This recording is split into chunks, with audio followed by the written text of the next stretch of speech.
Hello students, welcome to all of you in bio classes. Last video में हम लोगों ने पढ़ा था रेस्पिरेटरी सिस्टम, उसका स्ट्रक्चर और उसके सारे पार्ट्स के बारे में। आज हम लोग ये जानेंगे कि ये ब्रीदिंग, जिसको हम कहते हैं कि intake of air and exhale of air, तो ये ब्रीदिंग किस तरह से इसका मैकेनिज्म है, किस तरह से एयर अंदर आती है, किस तरह से एयर बाहर जाती है, कितनी एयर आती है, कितनी बाहर जाती है, और इसके लिए कौन कौन से बॉडी पार्ट्स इन्वॉल्व रहते हैं, इन सारी बातों के बारे में आज हम आप समझेंगे। तो यहां पर दिया है 3 डायग्राम्स बनाए हैं मैंने। पहली तो नॉर्मल कंडीशन होती है। डायफ्राम हमने बताया था आपको लास्ट टाइम कि diaphragm is a muscular structure और ये कैरेक्टरिस्टिक फीचर है मैमल्स का, स्तनधारियों का ये कैरेक्टरिस्टिक फीचर है। और पूरे एनिमल किंगडम में डायफ्राम केवल मैमल्स में पाया जाता है और किसी ग्रुप में और किसी क्लास में ये नहीं पाया जाता। सो डायफ्राम का मेन रोल होता है इसमें। डायफ्राम नॉर्मल कंडीशन में इस तरह से होती है, थोड़ा सा कंस्ट्रिक्टेड, ठीक। अब इंस्पिरेशन होता कैसे है, गैस कैसे अंदर आती है, एयर कैसे अंदर आती है। एयर आने के लिए उसको वॉल्यूम चाहिए, और वॉल्यूम कौन प्रोवाइड करता है? यही डायफ्राम। डायफ्राम होता क्या है कि इस पोजीशन से इस पोजीशन में आता है, यानी यहां से ये एक्सपैंड करता है। यहां पर कंस्ट्रिक्टेड रहता है, यहां पर डाउनवर्ड की पोजीशन में जाता है। तो होता क्या है कि इसका वॉल्यूम पूरी की पूरी थोरेसिक कैविटी का, यह है थोरेसिक कैविटी, पूरी थोरेसिक कैविटी का वॉल्यूम बढ़ जाता है और यहां स्पेस क्रिएट हो जाता है। स्पेस क्रिएट होगा, वैक्यूम क्रिएट होगा, तो उसको फिल करने के लिए एयर अंदर आ जाती है। इसको हम इस तरह समझ सकते हैं जिस तरह से एक सिरिंज होती है। सिरिंज नॉर्मल पोजीशन में उसका पिस्टन इस तरह होता है, ठीक। जब हम उसको पिस्टन को नीचे करते हैं तो यहां का वॉल्यूम इंक्रीज हो जाता है और इस स्पेस को भरने के लिए, फिल करने के लिए बाहर से एयर अंदर मूव कर जाती है। इसी तरह से जब एक्सपैंड होता है डायफ्राम, तो यहां पर भी स्पेस बन जाती है और ये एयर जो है ये अंदर आ जाती है, और इस प्रोसेस को क्या कहते हैं? इंस्पिरेशन या इनहेल ऑफ एयर, ठीक।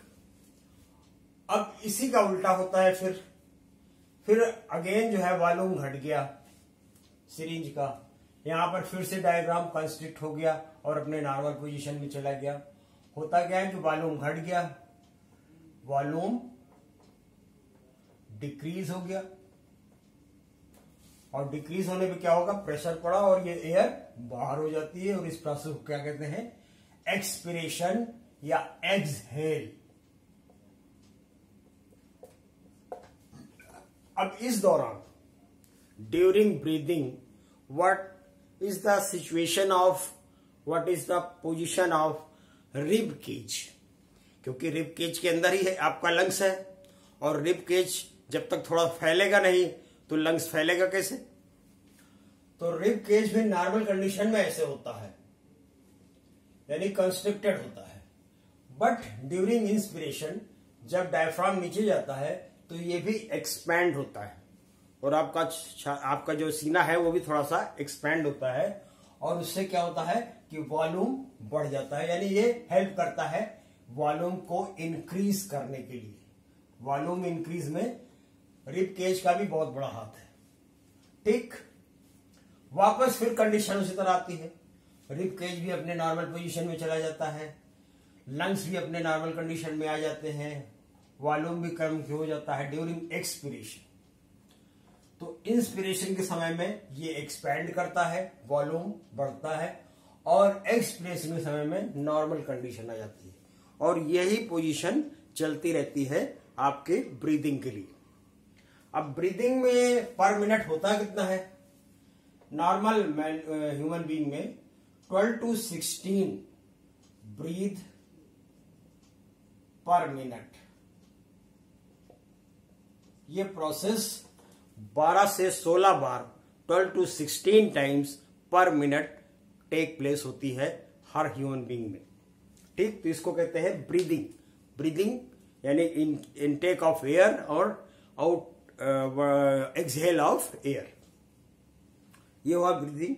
रेस्पिरेशन के बारे में हमने लास्ट टाइम आपको बताया है कि respiration is a process in which the glucose is oxidised and energy is produced.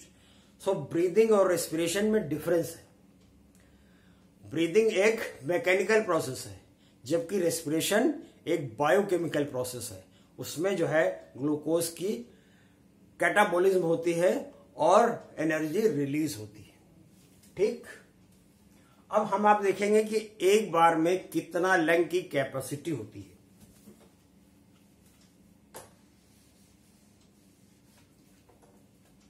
इसको हम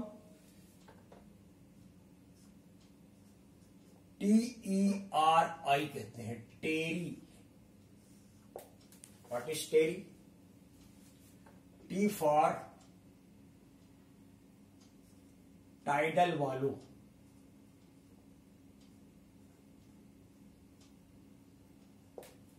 व्हाट इज टाइडल वॉल्यूम? जितना एयर हम एक बार में, एक ब्रीथ में इनटेक करते हैं और जितनी एयर हम बाहर करते हैं उसको कहते हैं टाइडल वॉल्यूम। एक बार में जितनी एयर हम लेते हैं नॉर्मल में और जितनी एयर नॉर्मली देते हैं उसको कहते हैं टाइडल वॉल्यूम। और इसकी कैपेसिटी होती है करीब 500 ml। ये होती है टाइडल वॉल्यूम, यानी कि एक बार में हम 500 ml एयर लेते हैं और 500 एयर बाहर डालते हैं। दूसरा होता है ई।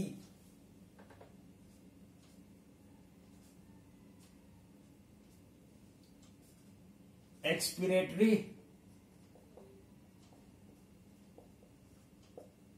Reserve volume. अब आपसे योगा करने को कह दिया जाए, आप नॉर्मल तो जितना ब्रीथ निकालते हैं 5 ml वो ठीक है, लेकिन अगर आपसे कहा जाए कि एक्स्ट्रा एयर आप जो है निकालिए, छोड़िए सांस, तो आप जो छोड़ते हैं सांस तो वो एक्स्ट्रा आप कितना निकाल सकते हैं? 500 के ऊपर। यानी आप 500 तो निकालते ही हैं,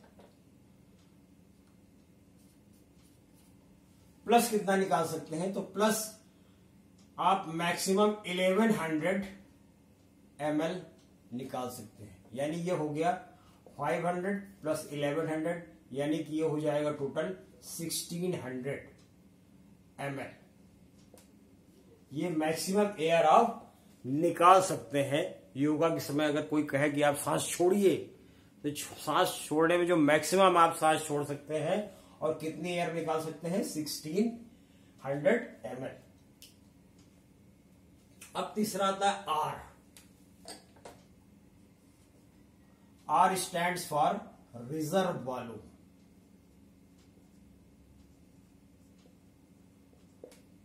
अब आपने सांस छोड़ के 1600 ml तो निकाल दिया।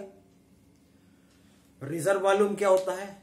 क्या उस समय आपने जब सारी सांस छोड़ दी या सारा एयर बाहर निकाल दिया तो क्या आपका लंग एम्प्टी हो गया?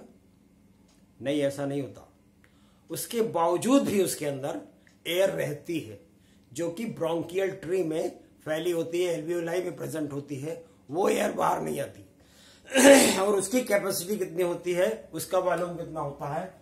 वो होता है अबाउट 1200 ml। ये होता है आपका रिजर्व वॉल्यूम। ये आपके पास हमेशा रहेगा, इतनी एयर रहेगी और आपके यहां अंदर गैसियस एक्सचेंज होती रहेगी। ठीक, अब आता है आई। What is I? आई होता है इंस्पिरेटरी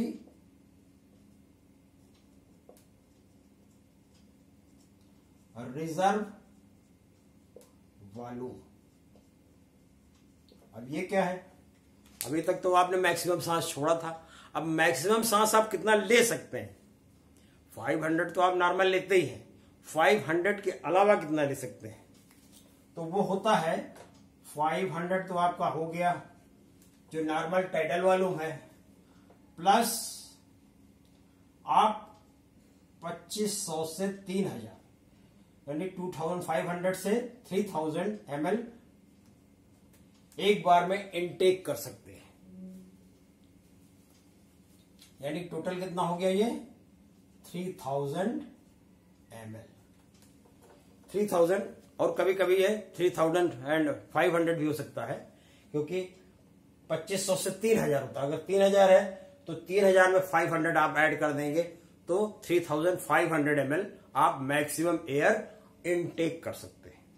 तो ये हो गया टेरी, याद करने के लिए बनाया गया है, कोई ऐसा टेक्निकल टर्म नहीं है टेरी। ये आपको हिंट के लिए बनाया गया है कि tidal volume, expiratory reserve volume और इंस्पिरेटरी रिजर्व वॉल्यूम, इन चारों को एक बार और समझ लीजिए। टाइडल वॉल्यूम जितना नॉर्मली हम इनटेक करते हैं और जितना ही एक्सेल करते हैं। एक्सपिरेटरी रिजर्व वॉल्यूम यानी कि जितना आप छोड़ते हैं टाइडल वॉल्यूम, उसके अलावा उसके अबव कितना छोड़ सकते हैं 1000 टू 1100 ml, यानी कि 1600 ml आप छोड़ सकते हैं मैक्सिमम। सब कुछ छोड़ने के बाद भी आपके वॉल्यूम जो रिजर्व रहता है वो होता है करीब 1200 ml। और लास्ट में inspiratory reserve volume. Inspiratory reserve volume मतलब कि आप इनटेक कितना ज्यादा कर सकते हैं 500 के अलावा। अगर आप योगा कर रहे हैं तो कितना इनटेक कर सकते हैं, तो वो होता है करीब 500 तो आप लेते ही हैं, 2500 ml और 3000 ml। तो एक बार इसका रिव्यू फिर से कर लीजिए। इनटेक ऑफ एयर में डायफ्राम नीचे जाता है, वॉल्यूम इंक्रीज होता है और एयर अंदर आ जाती है। इसका उल्टा होता है, वॉल्यूम डिक्रीज होता है, डायफ्राम अपवर्ड जाता है और वॉल्यूम डिक्रीज होता है और एक्सपिरेशन की प्रोसेस हो जाती है। ठीक, तो ये हुआ मैकेनिज्म ऑफ ब्रीदिंग और वॉल्यूम ऑफ आपके लंग का। ठीक, हमारे ख्याल में इतना आपके लिए रेस्पिरेटरी सिस्टम के लिए आपके कोर्स के हिसाब से मोर देन सफिशिएंट है। So thank you very much.